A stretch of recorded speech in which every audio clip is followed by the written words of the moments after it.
Merci beaucoup. Mon nom c'est Thierry Niao. Oui. Je suis originaire du département de Bango. Oui. Je suis préfecture de Caen et je suis arrivé au Québec le 8 janvier 1976 pour les études. 8 janvier 1976 pour les études. Donc, boursier de l'État de la Côte d'Ivoire. Tu disais que tu étais de la 3e vague des boursiers et que la première était arrivée en 1972. 60. Donc, vous étiez comme chaque 2 ans, il y avait une vague de boursiers de l'État de Côte d'Ivoire qui venait. Oui.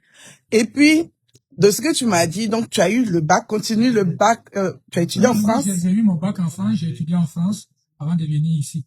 Donc, tu as eu ton bac en 73. En 73, en 76, tu as eu l'occasion d'avoir une bourse et tu es arrivé au Québec. Tu as étudié à l'Université Laval, un baccalauréat en génie géologique. Est-ce que tu as continué ou bien tu t'es juste arrêté au baccalauréat? Bon, j'ai commencé une maîtrise, après j'ai eu une promotion pour aller en coopération. Moi, j'ai travaillé beaucoup en coopération avec ce qu'on appelait l'ACDI. Donc, je suis allé au Burkina Faso comme directeur de projet. Après, en Guinée. Après, je suis revenu, je suis reparti au Burkina comme directeur de projet. Et les années suivantes, j'ai fait de la coopération, des missions courtes, quoi. Je vais, je reviens. Alors que les premières années, les 7 premières années, là, j'ai dormi là-bas, j'avais mon logement, je vivais là-bas. La coopération était financée par le Canada? Au Canada, ben, c'était les films d'ingénieurs qui m'envoyaient. Ah, ok. Donc, c'est comme si ton entreprise était basée ici. Oui, l'entreprise était basée ici. Oui. Comme Lavalin, comme Texus, comme les grands trucs comme Roche. J'ai travaillé pour toutes ces compagnies-là. Ok. Donc, en 76, comment était Québec? Québec était formidable. Formidable. On s'amusait beaucoup. On n'avait pas de cellulaire. C'est le soir, quand on rentrait chez nous, qu'on se téléphonait les uns les autres. Et on se donnait les opportunités. Au Teferi, à Limalou, il y avait un restaurant où tout est compris. Soupe, repas principal, dessert à 99 sous. Et puis, tu disais qu'il y avait 48 discothèques. Ouais. Donc, c'était quoi? C'était les années folles, on venait juste... C'était les années des choses, comment tu appelles ça, disco. C'était les années disco. Donc, tout ce qui sortait, on partait pour danser. Oui, alors quand tu vois, au Maïs Saint-Roch, il y avait 2-3 discothèques. Mais c'est quoi qui fait que un étudiant qui quitte qui vient avec une bourse reste au Québec? Mais moi, mon cas, tu sais, tous ceux qui on avait tous des promotions au pays. Mais moi, je n'ai pas voulu, je voulais faire une expérience de coopération internationale. C'est ce que j'ai fait. Et là, je suis resté. Et après la coopération, j'ai dirigé au pays, on va dire, une ONG, mais c'est un organisme communautaire à Duberger, Solidarité Famille. Ceux qui connaissent Québec, et quand vous passez en dessous du viaduc, à droite, il y a un jardin communautaire. C'est moi qui ai mis ça en place. Et la friperie, qui est à côté de l'épicerie chinoise qui est là, c'est moi qui ai mis en place. J'ai dirigé cet organisme de 2002 à 2008.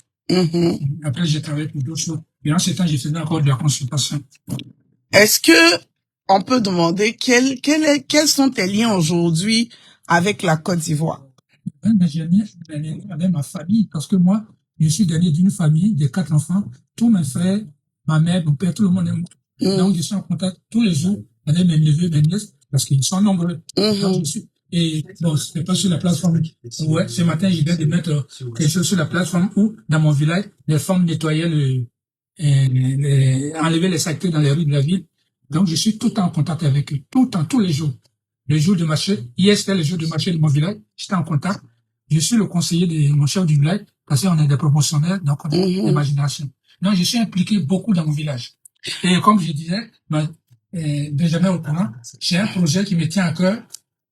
J'ai 20 000 livres et je vais faire une bibliothèque dans mon village pour le 80e anniversaire de l'école primaire de mon village qui a été créé en 1947. Donc, le projet, c'est d'ouvrir une bibliothèque gratuite et puis apporter. Donc, tu cherches des gens. Non, pas des gens, je cherche des sous pour payer le transport pour partir. Les livres sont déjà là. Moi, je mets 20 livres, 20 000 livres. Je n'ai aucun problème avec ça. Les livres sont déjà là. Et qu'est-ce qui a été mis en place, par exemple? Est-ce que tu as déjà mis une levée de fonds en place? Est-ce que tu as déjà... J'ai place sur les plateformes, je cherche les gens de bonne volonté pour... Parce que je ne sais pas combien ça va coûter le transport. Ok, est-ce que tu n'as pas encore quantifié?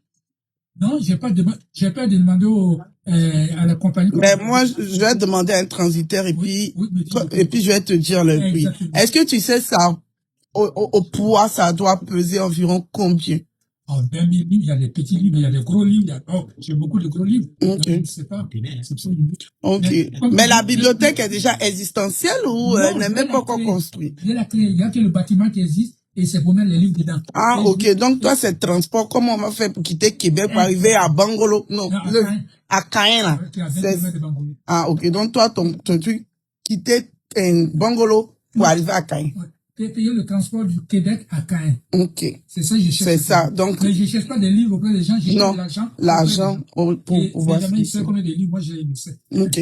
Maintenant, qu'est-ce qui a fait que tu n'as jamais voulu rentrer? Parce que aujourd'hui, nous tous, on est venus, moi je suis venu en 2016, donc peut-être 40 ans ou 30 ans après toi. C'est toi, tu es arrivé en 76. Donc franchement, il y a longtemps que je suis arrivé et que avant toi, après toi, et aujourd'hui on est comme tiré par on veut retourner. On veut retourner. Qu'est-ce qui fait que toi, tu n'as pas pensé à retourner? Parce que, je m'excuse pour ceux qui sont des pro-Soro, la rébellion a détruit toutes les maisons que moi, mes frères et moi, on a construites chez moi. Chez moi, je n'ai aucun domicile dans mon village. Aucun. Donc, tu vois. Donc, le goût de la Côte d'Ivoire, j'aime mon village. Ça, la Côte d'Ivoire, j'aime mon peuple, ouais, qu'on a tué en quantité industrielle, mais je n'aime pas la Côte d'Ivoire. Donc, pour aller à la Côte d'Ivoire actuellement, c'est à cause de mes livres, je vais faire quelque chose pour mon village. C'est tout. Sinon, Côte d'Ivoire, c'est... Donc, on m'a dit que toi, tu es pro-Caen. Pro-Caen, pro-ouais. Pro-Caen, pro-ouais. Ouais. Laissez Côte d'Ivoire là, tu n'es pas dedans. On a tué plus de 40 000, ouais, personne n'a réagi. Donc, oui. La Côte d'Ivoire, ça ne m'intéresse pas. Ok, donc c'est ça qui fait que toi, tu n'as... Mais moi, tout ce qui se touche à ouais, tu m'appelles, je suis dedans. Mais tout ce qui touche à Côte d'Ivoire, non. Mais aussi, avant que il y ait la rébellion et que tout est bien en Côte d'Ivoire soit détruit, je pense que la rébellion date de 2002. Ouais. Mais avant ça, est-ce que tu n'as pas pensé à retourner avant 2002? Avant ça, j'ai travaillé, comme je t'ai dit, en coopération, tout ça. Ouais. Pourquoi en Côte d'Ivoire retourner? Pourquoi? Pour être dans un bureau, tu déposes tes lunettes, tu déposes tes casquettes, et puis tu vas te promener, puis tu reviens. Je connais ce qui se passe en Côte. J'ai un ami qui a quitté la France, il est arrivé là, puis le monsieur lui dit, petit, tu as eu tes diplômes, mais ici, là, moi, j'ai CP, mais c'est moi qui suis ici. Il dépose ses lunettes, il laisse sa casquette, il va se promener, puis il revient. Tu n'as pas d'initiative. Hein? C'est dommage, c'est pour ça que la Côte, je te donne un exemple. C'est pas politique. En 61, la Côte d'Ivoire avait le même niveau que la Corée du Sud. Aujourd'hui, la Corée du Sud, tous les cellulaires que vous avez, c'est eux qui font. Hein? Les voitures, tout. Nous, c'est seulement café, cacao, qu'on ne transformons pas. Qu'est-ce qu'on a fait? On a dormi durant toutes ces années. On fait que de la politique. Je vais poser une question. En 61, la Côte d'Ivoire était au même niveau que la Corée. Vu que toi, tu es un doyen, puis tu as fait de hautes études et tout. Quand tu regardes là, qu'est-ce que la Corée du Sud a fait et que la Côte d'Ivoire n'a pas fait? La discipline et le travail. Et je te donne un autre exemple. La Chine. Et Alain Perfit avait écrit, quand la Chine se réveillera, il a écrit son livre en 60. Aujourd'hui, la Chine est dominant les États-Unis.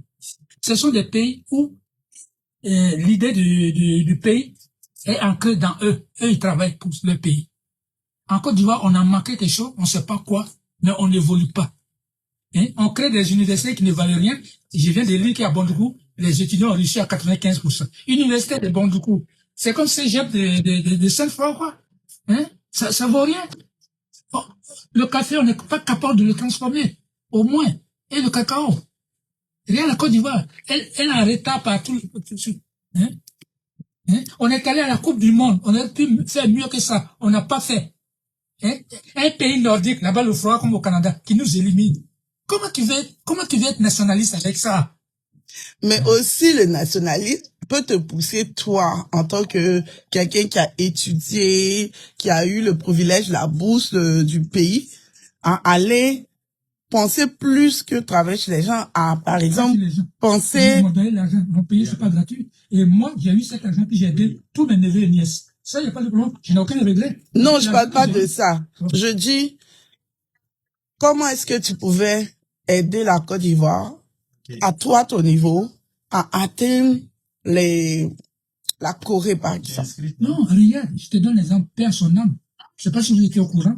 Beignet. Il est professeur émérite à l'université de chez vous. Oui, oui. C'est un type qui était très compétent, mais les partis au pays, on n'a pas pris dans les universités. Il pose des conditions incroyables.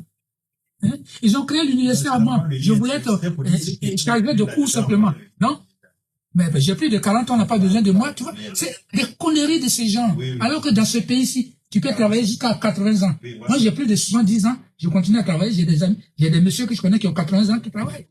Aujourd'hui, tu travailles donc quoi? Oui, je travaille toujours à temps partiel, mais je travaille.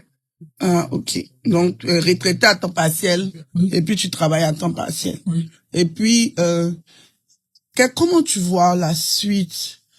Noir. Parce que les Ivoiriens sont dans la politique. En plus, les Ivoiriens ne lisent même pas. Je vais te donner encore un autre exemple. Comment il s'appelle? J'ai oublié son nom. Il a écrit un bon livre, Le Rempart, avant l'événement de octobre 2020. Mm-hmm. Personne autour de Gbagbo n'a lu ce livre, alors qu'il décrivait ce que Ouattara allait faire. Ouattara dit qu'il va faire tout, même s'il reste un seul Ivoirien, il va être président. Les gens n'ont pas lu ça, puis on se fait tuer en série Zagreb. Ah. Donc, tu es en série Zagreb, ça veut dire quoi? En série, bon. Ah, en série, oui, ah, ok. Moi, parce que j'avais un copain au collège de Kourodi, il s'appelait Série Zagreb. Et quand le professeur disait, Série, tata présent, elle lui disait, tais-toi, tu vaux rien en maths, et puis tu dis, ah, ok. Série, okay. Et puis, comme j'ai dit, nous, on est un groupe Ivoirien du Canada.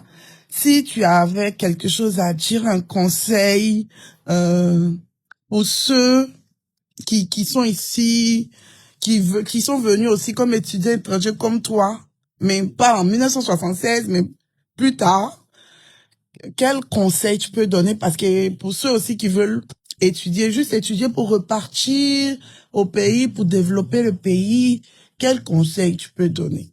Tu sais, à part des gens que je connais beaucoup, il y a beaucoup d'années, aucun Ivoirien n'écoute les conseils des anciens parce qu'ils disent que c'est pas nous qui avons payé les billets d'avion. Et les gens, quand ils quittent le pays, on dit de ne pas fréquenter les anciens qui sont là-bas. Ils sont mauvais.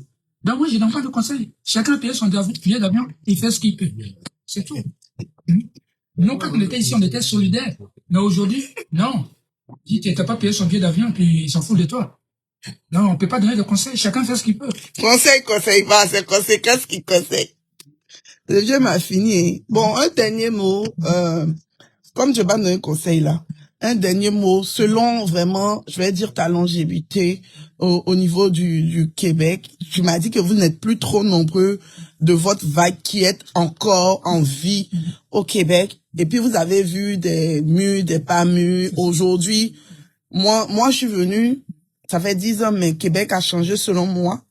Donc, toi qui es là depuis 40 ans, 50 ans, ça a encore changé davantage. Donc, c'est quoi ta lecture est-ce que Québec attire encore? Oui, le Québec attire. Quand tu parles du changement de Québec, moi, je peux dire, je suis un enfant de Brahma-Côté, Abidjan, la gamme Brahma-Côté. Hein? Mais Abidjan n'a pas changé. Au Québec, tu prends l'université seulement, Laval. Comment les gens, depuis 50 ans, le campus n'est plus pareil le même. C'est ce qu'on appelle le bourg neuf, là. Quand nous, on est arrivé au Québec, c'était la brousse. On allait faire le cheval là-bas, tout ça. La rue Saint-Jacques, c'est pareil. Les gens, ils pensent à leur pays ou à leur ville et ils travaillent dedans. Mais en Côte d'Ivoire, on ne sait pas à quoi ils pensent. Eux, ils veulent faire des immeubles à Abidjan, c'est tout. Or, c'est comme me dit, non, les immeubles qui sont contenus en 72, là, comme on appelle les tours administratives. Et l'ascenseur ne marche même pas. Et rien ne marche. Mais on construit à faire des ponts. Or, ce que l'Ivoirien a besoin, c'est de la nourriture. La nourriture. On ne peut pas un pays forestier comme la Côte d'Ivoire et l'ouest de la Côte d'Ivoire où il pleut 3 mètres d'eau par année. On ne peut pas manquer de la nourriture. Donc, d'abord, c'est au niveau de sensibiliser les gens et que les gens laissent l'affaire de politique et ils se mettent au service de la population. Je te donne un exemple. Tu vas dire peut-être parce que j'ai travaillé beaucoup. Mais le petit qui est venu, et puis tout le monde n'en parle parce qu'il a fait coup d'État. IB. Moi, j'étais au Burkina en 85. Ce qu'il a fait depuis 3 ans qu'il est là, c'est plus qu'il y avait quand on était. Il mobilise les gens. Il faut mobiliser, sensibiliser les gens à la chose nationale. Il faut qu'on ait la conscience nationale. Tantôt, tu parlais de Coréens. Comment ils ont fait pour arriver là? Pour eux, là, c'est pas Yao, c'est pas Niao qui compte, c'est le pays Corée. Pour mettre sur la carte d'abord. La Côte d'Ivoire serait sur la carte si on avait cette sensibilité. C'est ça le problème. Donc, ça n'avance pas. À Québec, ça avance beaucoup. Beaucoup. Moi, l'évolution de Québec, c'est incroyable.